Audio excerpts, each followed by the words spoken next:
February 22nd, 2011, 12:51 p.m. Christchurch, New Zealand. The ground doesn't just shake, it liquefies. Buildings that survived earthquakes for a century collapse in seconds. 185 people die. The entire central business district is cordoned off as a disaster zone. Thousands of office workers are suddenly homeless, jobless, staring at rubble where their desks used to be. Among the survivors is a programmer named Rod Drury. He's the CEO of a little-known accounting software company called Xero. His servers are in the cloud, thank God, but his team is scattered, his office is destroyed, his city is dying. He has a choice: ship down, move to Australia like everyone else is doing, or double down on the most insane bet of his life. He chooses insane. 5 years later, Xero is worth $2 billion. Today, $19 billion. That's more than the entire GDP of Nicaragua. And it's not alone, because while the world was busy memeing about hobbits and sheep, New Zealand was quietly building one of the most lethal digital economies on the planet. And they did it by weaponizing the exact thing everyone thought was their weakness, being in the middle of absolute nowhere. This is not the New Zealand you think you know. This is the story of how 5 million people trapped on 2 islands at the bottom of the world beat Silicon Valley at its own game. And if you're still sleeping on them, you're about to get very, very embarrassed.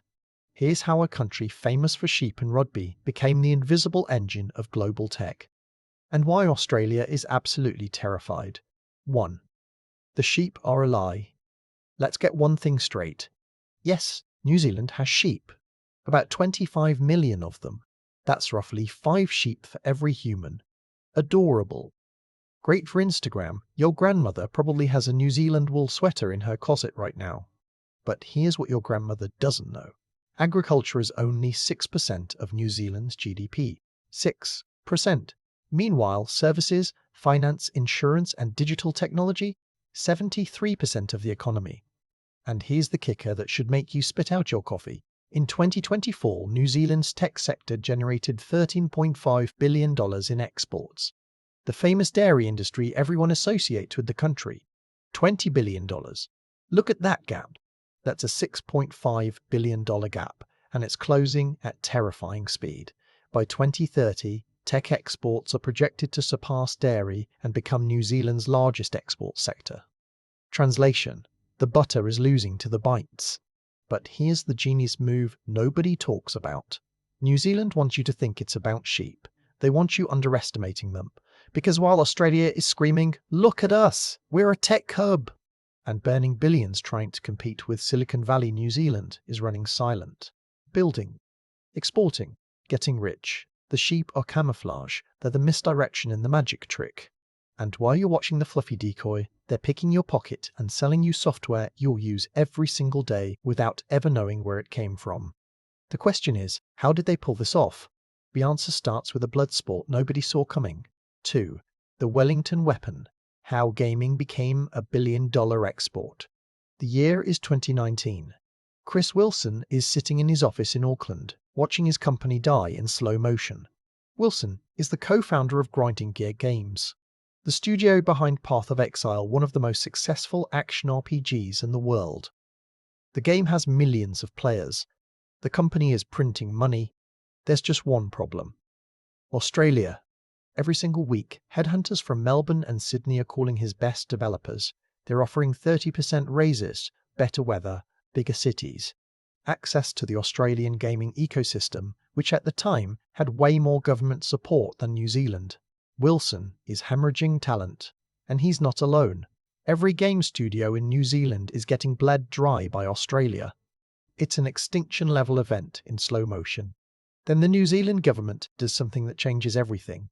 They look at what's happening, they look at the brain drain, they do the math, and they realise we're about to lose an entire industry to Australia unless we do something radical, right now. In 2023, they launched the Game Development Sector Rebate. It's devastatingly simple. We'll give you back up to 20% of your production costs. Not a loan, not equity, free, money. But here's the part that makes economists weep with joy. For every dollar the government puts in, they get back $4.74 in tax revenue. That's a 474% return on investment. That's not a subsidy. That's a money printer. And the result? New Zealand's gaming industry in 2025 generated $759 million in revenue. That's a 38% increase in a single year. For context, the global gaming industry grows at about 5% annually. New Zealand is outpacing the entire planet by a factor of 7. Pop quiz. What do Path of Exile, Bloons TD and 2 Point Hospital have in common? They're all made in New Zealand, by studios you've never heard of, in cities you can't pronounce. And here's the beautiful part, 95% of that $759 million comes from exports. These aren't gains for New Zealanders. These are gains for you, for Americans, for Europeans, for Arians, for Europeans, for Asians. The entire business model is built in Wellington, sold to the world. Picture this. Right now, there's a teenager in Ohio playing a tower defense game on their phone. There's a gamer in Berlin grinding through an action RPG. There's a casual player in Tokyo building a theme hospital. None of them have any idea that the game was made by a team of 30 people sitting in an office overlooking Wellington Harbour, drinking flat whites, arguing about skill trees. The gaming industry now employs 1,418 people in New Zealand, with an average salary of over $100,000. These aren't minimum wage jobs. These are software engineers, artists, designers, and producers creating intellectual property that generates revenue for decades. And the genius move. The games are weightless. You don't need ships. You don't need ports. We don't need to negotiate tariffs or deal with customs. You upload them to Steam or the App Store at midnight, and boom, global distribution by morning. New Zealand looked at their biggest weakness, being 11 hours from anywhere, and turned it into their weapon. They're so isolated, they had to think digitally from day one. There was no other choice. Australia thought they won the talent war, but New Zealand changed the rules of the game, and now Chris Wilson's team isn't leaving. They're hiring, but gaming is just the opening act. The real money? That's in the most boring industry on earth. 3. The cloud accounting mafia. How Xero conquered the world. Remember Rod Drury from the earthquake? Here's what he did next. The year is 2006. Drury is an accountant who hates accounting software. QuickBooks is clunky. MYOB is ugly. Everything requires installation CDs and desktop computers and paying for upgrades that barely work. It's the Stone Age. But Drury sees something nobody else sees. The cloud is coming. Not someday. Now. He founds Xero. Cloud accounting from day one. No installation. No CDs. Just log in from any browser and boom, your books are there. And because he's in New Zealand, he can't just sell to New Zealanders. There aren't enough of them. He has to go global immediately or die. So he targets small businesses, plumbers in Birmingham, dentists in Denver, cafe owners in Melbourne, people who don't have a CFO, people who just want to send an invoice and track expenses without getting a degree in accounting. Fast forward to today, Xero has 4.4 million subscribers in 180 countries. It's valued at over $19 billion. That's more than the entire GDP of Nicaragua. One company, one product, cloud accounting software. But here's what makes you realize how insane this is. Right now, as you're listening to this, there's a small business owner in London checking their cash flow on Xero. There's a freelancer in Toronto sending an invoice through Xero. There's a retail shop in Auckland reconciling their bank statements on Xero. None of them are thinking, this was built in Wellington. They just know it works better than anything else. Xero is the invisible empire. You don't see it. But it's everywhere, and Xero isn't alone.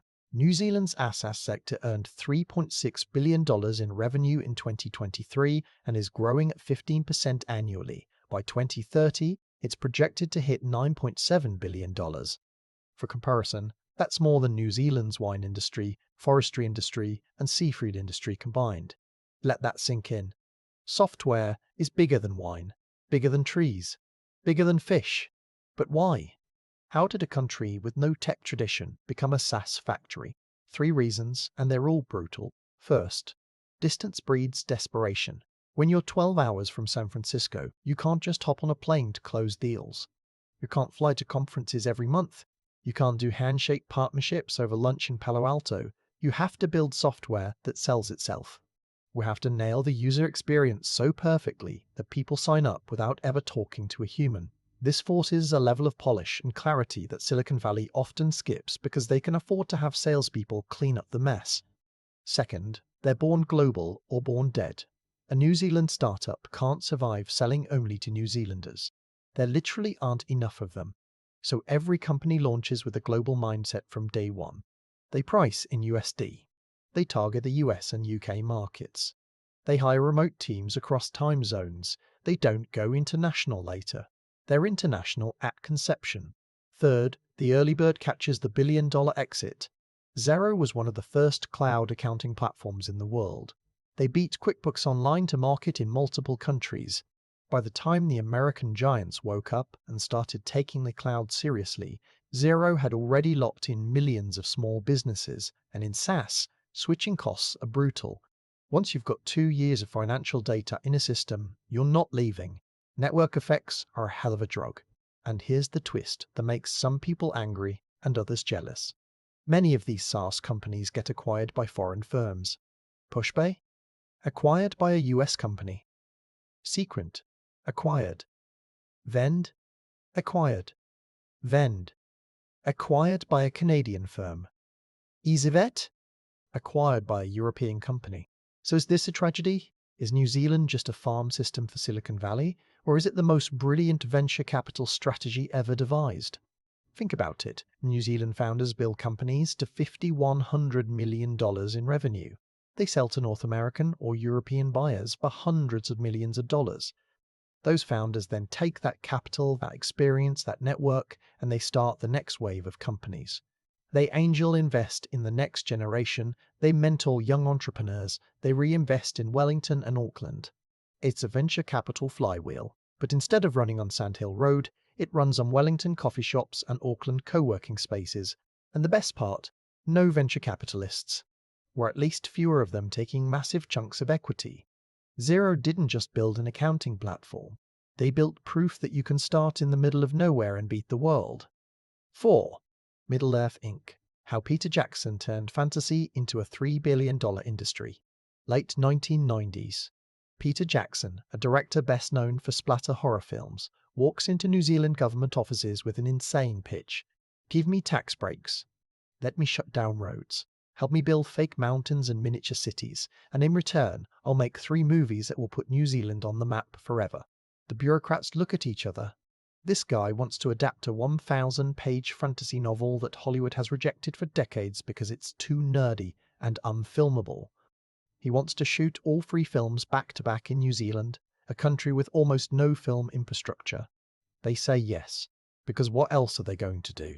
They're competing with Australia for film productions, and they're losing badly. What happens next is economic alchemy. The Lord of the Rings trilogy doesn't just make $3 billion at the box office. It creates an entire industry out of thin air. TWEF Workshop, which started making props and miniatures in a garage, now employs 400 people and produces everything from museum exhibits to video game assets to consumer collectibles.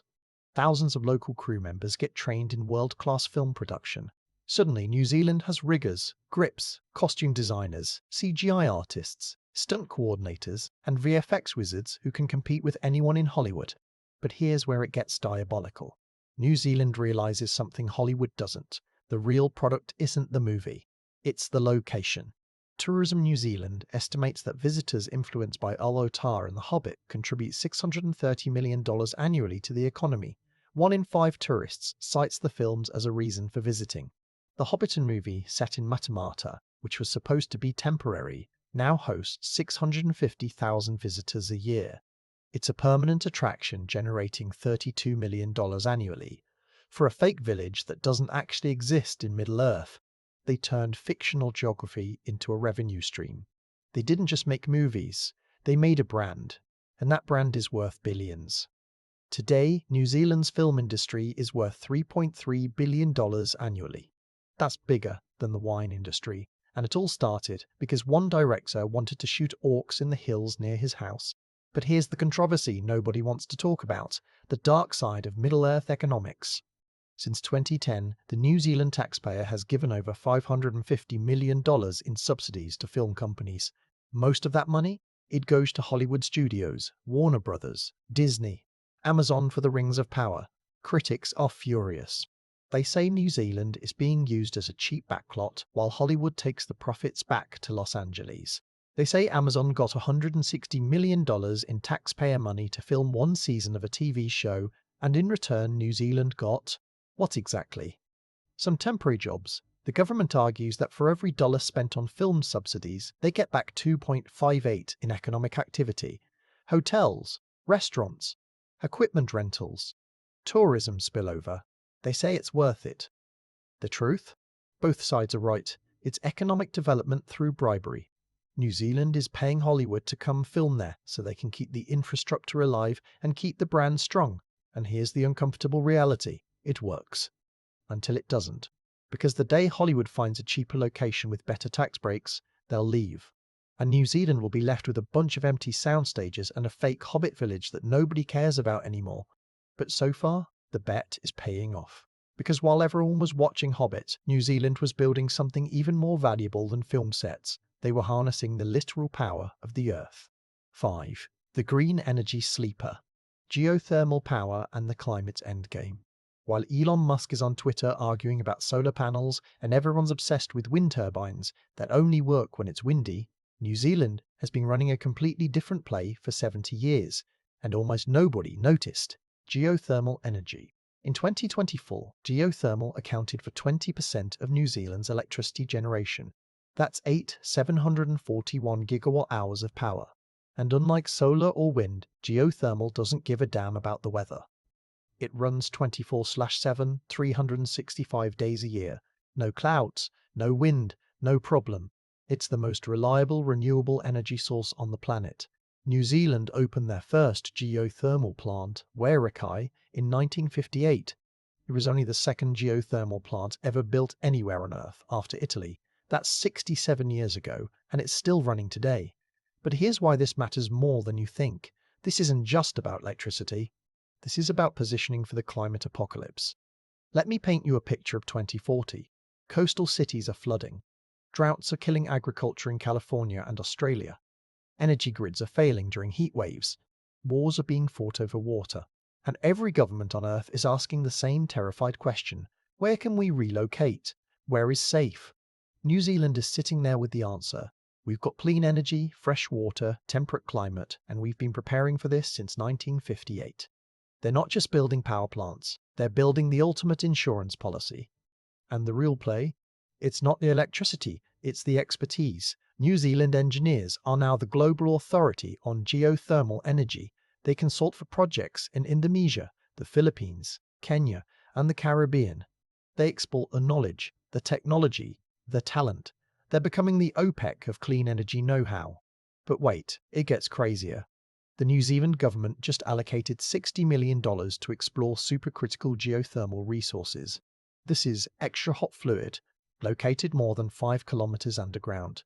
If successful, this technology could generate 10 times more energy per well than conventional geothermal. 10 times. This is high risk, high reward, moonshot science. And New Zealand is betting that whoever cracks supercritical geothermal first will own the next century of clean energy. They're not just playing defense, they're playing offense. Imagine a future where climate change makes half the planet uninhabitable, where energy security becomes more valuable than oil ever was. New Zealand, with its geothermal expertise and renewable infrastructure, becomes the Switzerland of the Pacific, the safe haven, the place everyone wishes they'd invested in earlier. There's a grim irony here. The worse climate change gets, the more valuable New Zealand becomes. They're hedging against the apocalypse. And the hedge is paying off. 6. The agritech insurgency and the invisible empire. Okay, quick fire round. Because New Zealand isn't just doing tech and energy. They're weaponizing everything. Agritech, meat halter. AI-powered collars for cows that use GPS and gentle electric pulses to move herds without fences. Farmers control entire herds from an app. Virtual fencing. It sounds like science fiction, but it's being used on farms right now. And when this tech gets exported to the US, Europe, and Asia, that's where the real money is. LanzaTech converts industrial waste gases into sustainable jet fuel. Projected revenue $90 to $105 million in 2024. Robotics Plus built autonomous fruit-picking robots. Figure created farm management software that turns farms into data platforms. New Zealand realised they can't compete with Chinese factory farms on volume, but they can compete on efficiency, sustainability, and intellectual property. So they turned farms into R&D labs. Financial services, here's a question. Have you ever wondered how global pension funds diversify their investments? A lot of that happens in New Zealand, quietly, with almost zero public awareness. FNZ, a New Zealand-born wealth management platform, administers over $3 trillion in client assets for 650 financial institutions across 30 countries. $3 trillion. That's more than the GDP of the United Kingdom. And you've never heard of them. Vista Group powers the cinema management systems for 46% of the world's movie theatres outside China and India. Every time you buy a movie ticket online, there's a decent chance you're interacting with New Zealand software. These aren't flashy companies, they don't have Super Bowl ads, but they're the plumbing of the global economy. And plumbing is lucrative, boring is profitable, invisible is powerful. This is the pattern. New Zealand finds an unsexy industry, builds world-class software for it, exports it globally, and quietly gets rich while nobody's watching. 7. The talent trap. Why the best thing about leaving is coming back. Here's the uncomfortable truth. New Zealand bleeds talent like a severed artery. A software engineer graduates from the University of Auckland. Brilliant kid. Top of their class. Google offers them $180,000 USD plus stock options to move to Mountain View. A consulting firm offers them £90,000 to move to London. A fintech startup in Sydney offers them $150,000 AUD. What does New Zealand offer? Maybe $70,000 NZD. Maybe. The kid leaves. Of course they leave. Who wouldn't? This is the brain drain. And it's been happening for decades. New Zealand trains world-class talent and then watches them leave for Sydney, London, San Francisco, anywhere with bigger paychecks and brighter lights. For years, this looked like an unsolvable problem.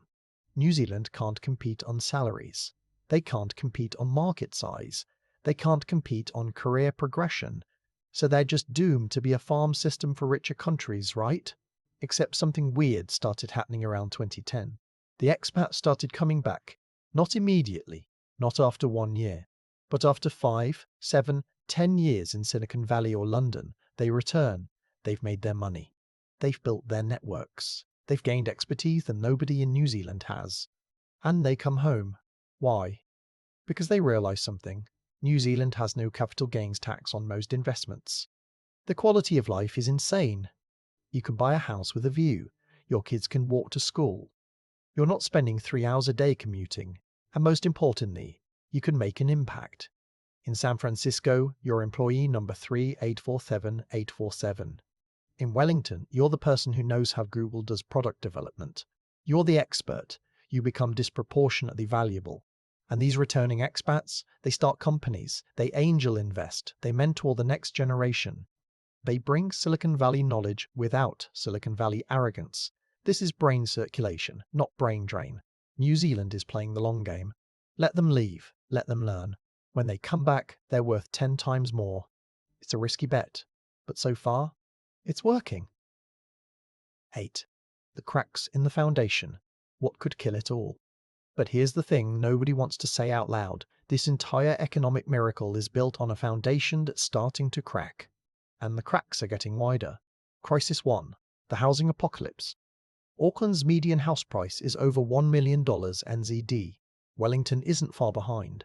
A software engineer making $120,000 a year can't afford to buy a house in the city where they work. They're competing with Chinese investors, Australian buyers, and wealthy locals who bought property 20 years ago when it was cheap. Do the math. If young talent can't afford to live in Auckland or Wellington, they leave. If they leave, who builds the next Xero? Who makes the next Xero Winky Beancumber? Keeps the tech sector growing. The housing crisis isn't just a social problem. It's an existential threat to the entire economic model. And the government is paralysed because homeowners vote, and homeowners want their property values to stay high. Crisis 2. The China Dilemma. New Zealand's largest trading partner is China, by far. In 2024, China accounted for nearly 30% of New Zealand's total exports. Dairy, meat, wood, seafood, all going to China. But here's the nightmare scenario. Tensions between the US and China escalate. War breaks out over Taiwan. The US tells its allies, you're either with us or against us. Choose. New Zealand is screwed either way. If they side with the US, China cuts them off economically. Billions in trade evaporate overnight. If they side with China, the US and Europe blacklist them. Their tech companies lose access to American markets. There is no good choice. And New Zealand's entire geopolitical strategy for decades has been be friendly with everyone and hope the great powers don't make us choose. That strategy is dying. Crisis 3. The Tax Haven Reckoning.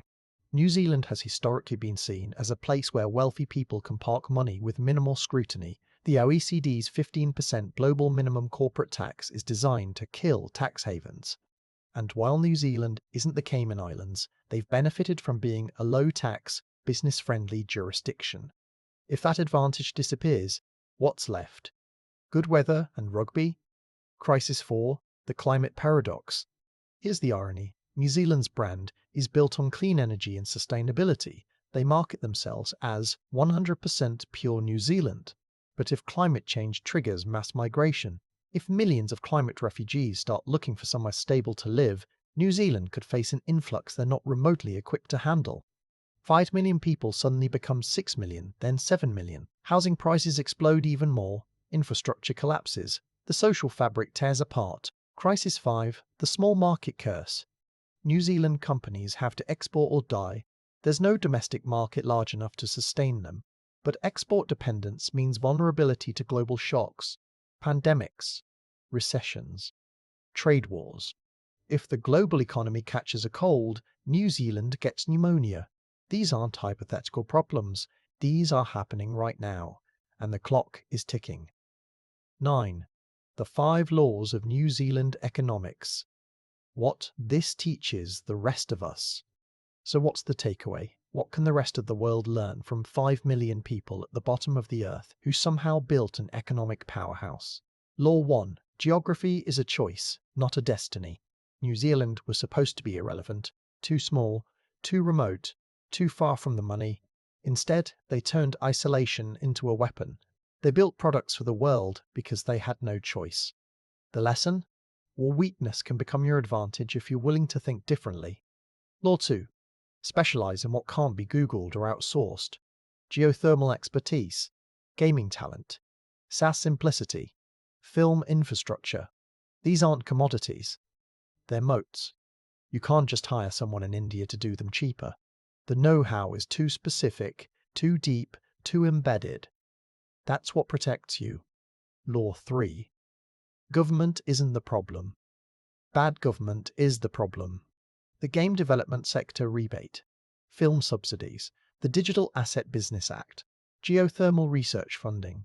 New Zealand's government doesn't just set rules and get out of the way. It actively shapes industries, funds moonshots, and moves fast when necessary. Speed is a competitive advantage. Law 4. Small beats big when small is faster. When Australia offered tax breaks to poach game developers, New Zealand responded in months, not years. When crypto needed regulation, they built a sandbox. When talent was leaving, they changed the incentives. Big countries are slow. Committees, bureaucracy, elections. Small countries can turn on a dime. Law 5. The best strategy is being underestimated. As long as the world thinks New Zealand is about sheep and hobbits, they underestimate the tech sector. And underestimation is an edge. Nobody's trying to compete with you if they don't think you're a threat. By the time they notice, you've already won. New Zealand isn't trying to be Silicon Valley. They're trying to be the place you don't think about. Until you realize your accounting software is Kiwi, your favorite game was made in Wellington, and the special effects in the last movie you watched were created in Auckland. They're the invisible giant, and that's exactly where they want to be. 10. The billion-dollar question. Can they actually keep this going? Here's the uncomfortable truth nobody wants to admit. New Zealand's economic miracle might have an expiration date. By 2027, the gaming industry alone is projected to hit $1 billion in revenue. The SaaS sector could be worth $9.7 billion by 2030. The film industry continues attracting blockbuster productions. Geothermal expertise is being exported worldwide. But can they sustain it? Or is this just a lucky streak that ends the moment conditions change? The answer depends on three critical questions. Question 1. Can they solve the housing crisis before it kills them? Right now, talented 25-year-olds are doing the math. They're looking at $1 million house prices and $15 avocado toast and thinking, I could live in Austin or Denver or Melbourne and actually afford a life. If young talent keeps leaving and never comes back, the entire model collapses. You can't run a knowledge economy without knowledge workers, and you can't keep knowledge workers if they can't afford rent. The government knows this, but they're paralyzed because fixing housing prices means crashing property values, and property owners vote. It's political suicide, so they do nothing, and the crisis gets worse. Question 2. Can they thread the needle in US-China relations? New Zealand needs both markets. They need China to buy their dairy and meat. They need America to buy their software and welcome their companies. Playing neutral gets harder every year, and the day the US forces them to choose, they're in deep trouble. There's no good answer here, just bad options and worse options. Question 3. Can they keep innovating, or are they a one-trick pony? The first mover advantage in SaaS won't last forever. The gaming rebate can be copied by other countries. Peter Jackson isn't making Middle-earth movies anymore. What's the next wave? If New Zealand is just riding temporary advantages, they're toast. But if they've built a genuine innovation culture, if the brain circulation keeps working, if the government keeps making smart bets, then maybe they can keep this going. The next 5 years will tell us everything. Final thoughts. The invisible giant. Here's what most people miss about New Zealand. They're not trying to be the next Silicon Valley. They're not trying to compete with London or Singapore or Hong Kong. They're trying to be the place you don't notice until it's too late. Right now, there's a small business owner in Ohio using Xero to do their accounting, a teenager in Berlin playing Path of Exile, a pension fund manager in Toronto whose fund is managed by FNZ, a tourist in Japan buying a movie ticket through Vista Group's software, a farmer in California using virtual fencing technology developed in Auckland. None of them know they're interacting with New Zealand. None of them are thinking about a tiny island at the bottom of the world. And that's the entire point. New Zealand is the economic equivalent of a stealth bomber. We don't see it on radar until it's already over the target. The sheep, the hobbits, the rugby, that's the disguise. That's the misdirection. While you're watching the costume, they're building the future. One line of code at a time. One game at a time. One SaaS platform at a time. But here's the part that should keep economists up at night. We've built a global economy where critical infrastructure, pension funds, cinema systems, accounting platforms runs through a country of 5 million people sitting on a fault line in the Pacific Ring of Fire. What happens when the big one hits? When a massive earthquake takes out Wellington? When housing prices finally explode and talent floods out? When China and the US force them to choose sides? We're all about to find out how much of the invisible economy actually runs through that tiny island, and by the time we notice, it might be too late to build alternatives. The question isn't whether New Zealand can stay rich. They've already won that game. The question is how long until the rest of the world realizes how much they depend on a country they've been underestimating for decades. And when everyone finally figures it out, when the world wakes up to what New Zealand actually is, will it still work? Or does the entire strategy depend on nobody paying attention? Because the moment everyone starts competing for what New Zealand has, the game changes, and small countries don't win fair fights against superpowers. New Zealand's greatest asset is that you're still not worried about them, and they're counting on you staying that way. Subscribe for more deep dives into the hidden economies running the world. We're breaking down Switzerland's banking empire, Singapore's sovereign wealth machine, and Ireland's corporate tax masterclass next. Don't miss it. And here's a question for you. Is New Zealand a brilliant economic strategy or just lucky? Drop your thoughts in the comments. I read every single one, especially the spicy takes.